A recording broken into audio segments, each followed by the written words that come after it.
राष्ट्रपति ने चंडीगढ़ में आज पंजाब विश्वविद्यालय के 72वें दीक्षांत समारोह को किया संबोधित। उन्होंने उपाधियां प्राप्त करने वाले विद्यार्थियों को दी बधाई।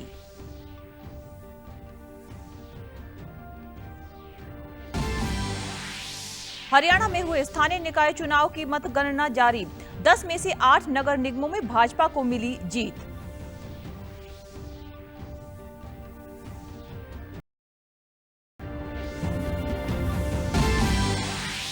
और प्रधानमंत्री नरेंद्र मोदी मॉरिशस के सर्वोच्च नागरिक सम्मान grand commander of the order of the star और की ऑफ द इंडियन ओशन से सम्मानित होने वाले बने पहले भारतीय।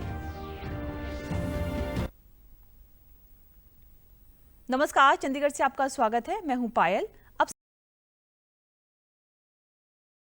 राष्ट्रपति ने चंडीगढ़ में आज पंजाब विश्वविद्यालय के 72वें दीक्षांत समारोह को संबोधित किया। इस मौके पर उन्होंने उपाधियां प्राप्त करने वाले विद्यार्थियों को बधाई दी।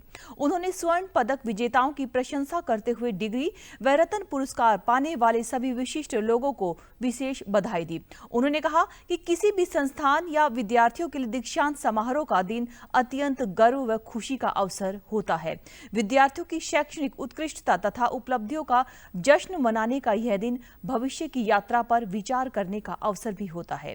राष्ट्रपति ने कहा कि इस विश्वविद्यालय में पढ़ने वाले विद्यार्थियों में लड़कों व लड़कियों की संख्या लगभग बराबर है, लेकिन यूनिवर्सिटी के टॉपर्स में से 80% से भी अधिक लड़कियां हैं। उन्होंने सभी लड़कियों को इस उपलब्धि के लिए बधाई दी। एकेडमिक, खेल, अनुसंधान और सांस्कृतिक क्षेत्रों में इस यूनिवर्सिटी ने अपनी अलग पहचान बनाई है। मुझे बताया गया है कि इस यूनिवर्सिटी और इससे संबद्ध कॉलेजों में 1,82,000 से भी अधिक विद्यार्थी शिक्षा ग्रहण कर रहे हैं। देश के विभिन्न भागों से विद्यार्थी यहाँ शिक्षा प्राप्त करने के लिए आते हैं। मुझे बताया गया है कि पंजाब यूनिवर्सिटी लंबे समय से खेल और एक्स्ट्रा करिकुलर उत्कृष्टता के केंद्र रही है। राष्ट्रपति ने कहा कि विश्वविद्यालय के विद्यार्थी जिन विषयों में भी पढ़ाई कर रहे हैं उनमें एप्लीकेशन बेस्ड शिक्षा होनी चाहिए। इसका अर्थ यह नहीं कि सभी विद्यार्थी उसी विषय में संबंधित नौकरी या उद्यम को चुने, लेकिन यह आवश्यक है कि जो भी शिक्षा वे प्राप्त कर रहे हैं वे उनके जीवन यात्रा में व उनके संघर्षों में उनका सहयोग तथा उनकी सहायता करे। उन्होंने कहा कि आने वाला समय चुनौतीपूर्ण होगा, प्रतिस्पर्धा की भावना भी लोगों में बढ़ती रहेगी। इसलिए यह जरूरी हो जाता है कि प्रत्येक विद्यार्थी के पास चुनौतियों का सामना करने के लिए पॉजिटिव माइंडसेट व एडवांस स्किल टेस्ट हो। आवश्यकता है विश्वविद्यालय के विद्यार्थी जिन विषयों में भी पढ़ाई कर रहे हैं उनमें एप्लीकेशन बेस्ड शिक्षा होनी चाहिए। इसका अर्थ ये नहीं कि सभी विद्यार्थी उसी विषय से संबंधित नौकरियां या उद्यम से चुने जाएं, लेकिन ये आवश्यक है कि जो शिक्षा भी वो यहाँ प्राप्त कर रहे हैं वो उनके जीवन यात्रा में और उनके संघर्षों में उनका सहयोग कर उनकी सहायता कर सके। राष्ट्रपति ने कहा कि यह सबके लिए गौरव व सौभाग्य का विषय है कि विद्यार्थियों को विश्वविद्यालय में शिक्षा प्राप्त करने का अवसर मिला है। इस विश्वविद्यालय में राष्ट्रपति, प्रधानमंत्री से लेकर विभिन्न क्षेत्रों में नेतृत्व करने वाली तथा उत्कृष्ट योगदान देने वाली कई महान विभूतियां समाज को इन्होंने दी हैं। उन्होंने आशा व्यक्त की कि पंजाब विश्वविद्यालय में ग्रहण की गई शिक्षा तथा यहाँ का अनुभव विद्यार्थियों के जीवन में सफलतापूर्वक आगे बढ़ने में उनकी सहायता करेगा। इससे पहले उन्होंने पंजाब विश्वविद्यालय के राजभवन में पौधारोपण भी किया। इस मौके पर पंजाब के राज्यपाल तथा चंडीगढ़ के प्रशासक गुलाब चंद कटारिया समेत कई गणमान्य व्यक्ति मौजूद रहे। इससे पहले राष्ट्रपति द्रौपदी मुर्मू ने कल शाम मोहाली के स्थित इंडियन स्कूल ऑफ बिजनेस में नागरिक अभिनंदन समारोह के दौरान शिरकत की। राष्ट्रपति ने अपने भाषण में गुरुओं तथा शहीदों की धरती को नमन किया। उन्होंने भारतीयों को भोजन देने के लिए किसानों तथा कृषि वैज्ञानिकों का भी धन्यवाद किया।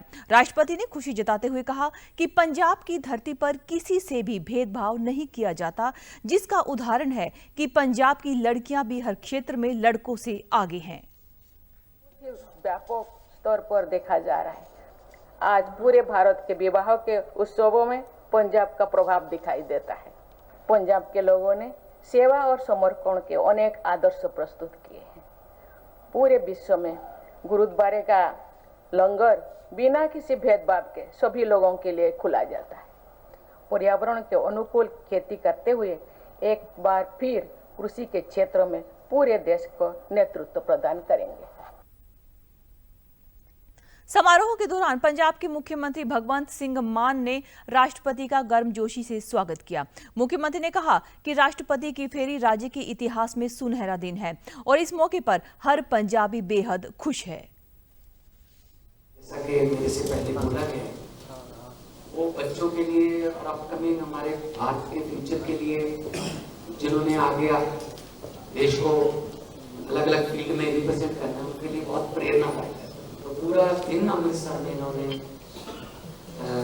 ऐसे बिताया जैसे लगे ही नहीं कि वो इतने, इससे बड़ा तो कोई पद ही नहीं है देश में। लेकिन दिल से मैडम आप दिन भी आए, आप भी पंजाब के लिए दिल से 3 दिन निकाल के आए हैं, क्योंकि आपका जो जीवन है वो हम सबके लिए बहुत प्रेरणादायक है।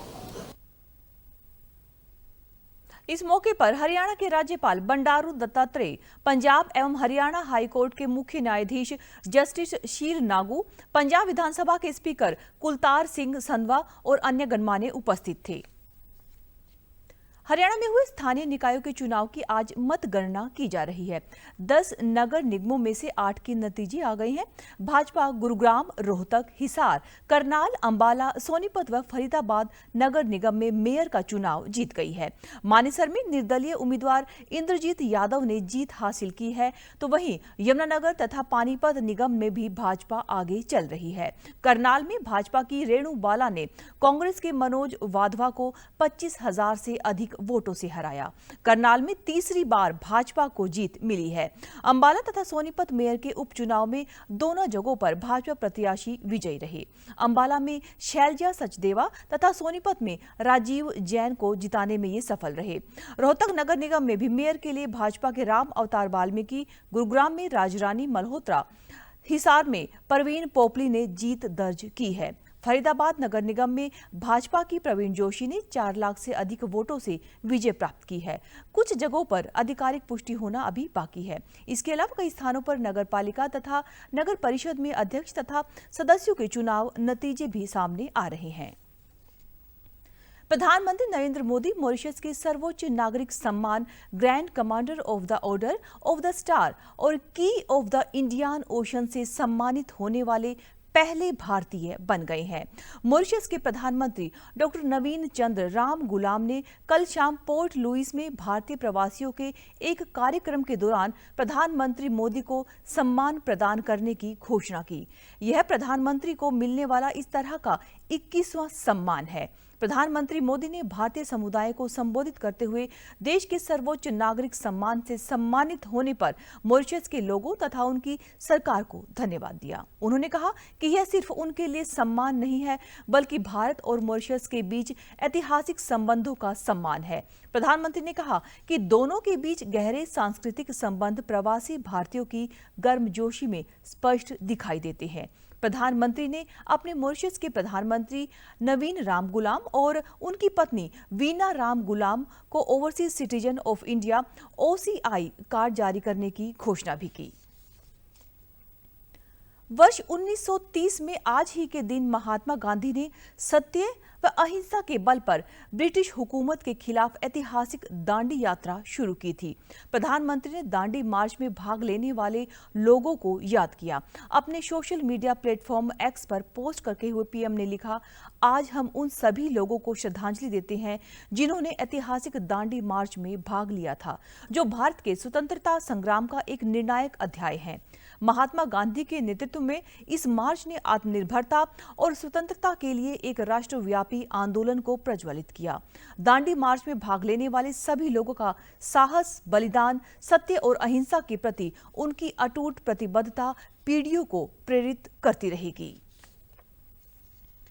डिजिटलीकरण के क्षेत्र में एक और कदम आगे बढ़ाते हुए पंजाब विधानसभा के स्पीकर कुलतार सिंह संधवा ने कल पंजाब विधानसभा की डिबेट तक पहुंच के लिए एक सर्चेबल इंजन लॉन्च किया है। इस मौके पर स्पीकर ने कहा कि इस सर्चेबल इंजन के माध्यम से अब 1947 से लेकर अब तक की पंजाब विधानसभा की डिबेट्स कार्यवाहियों में किसी भी विषय को खोजना और किसी भी तथ्य को ढूंढना आसान हो जाएगा।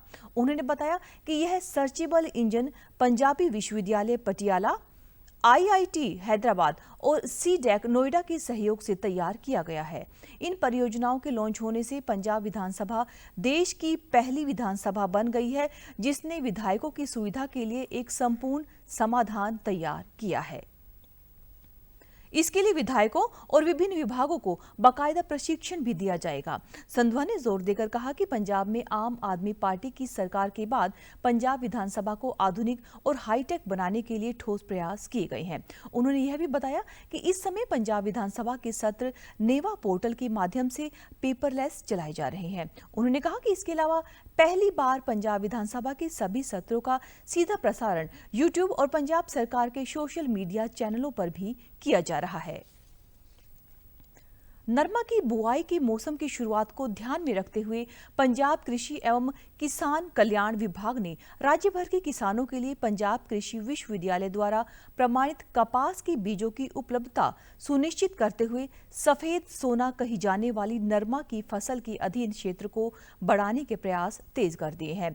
पंजाब के कृषि एवं किसान कल्याण मंत्री गुरमीत सिंह खुडिया ने अतिरिक्त मुख्य सचिव अनुराग वर्मा और PAU के उप कुलपति डॉक्टर सतबीर सिंह गोसल के साथ अपने कार्यालय में आगामी खरीफ सीजन की फसलों की बुआई हेतु विभाग द्वारा की जा रही तैयारियों की समीक्षा के लिए बैठक की। बैठक के दौरान कृषि मंत्री ने बताया कि PAU ने आगामी खरीफ सीजन में प्रदेश में खेती के लिए नरमा के 87 हाइब्रिड बीजों की सिफारिश की है। उन्होंने किसानों से अधिक उपज प्राप्त करने के लिए केवल प्रमाणित बीजों का उपयोग करने की अपील की। इसके अतिरिक्त सफेद मक्खी के प्रबंधन के लिए कपास क्षेत्र में खरपतवारों के नाश हेतु अभियान भी शुरू किया गया है। इस अभियान के तहत जिला प्रशासन, अन्य विभागों एवं मनरेगा कर्मियों के सहयोग से सड़कों, नहरों के किनारों और खाली पड़ी जगहों पर उगे खरपतवारों को नष्ट किया जा रहा है।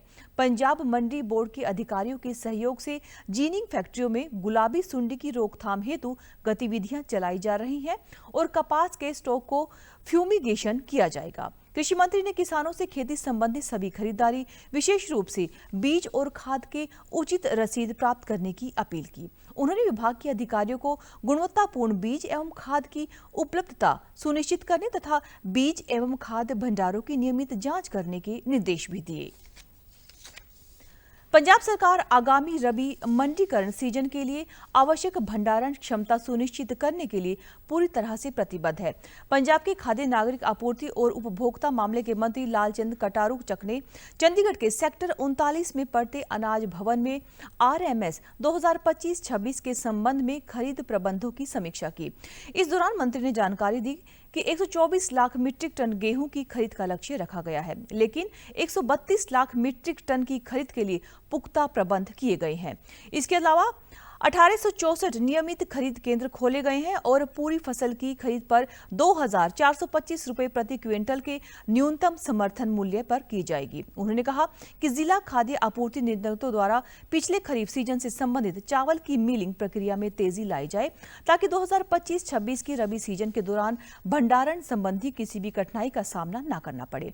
इसके अलावा गेहूं के उचित भंडारण के लिए ठोस योजनाएं तैयार की जानी चाहिए।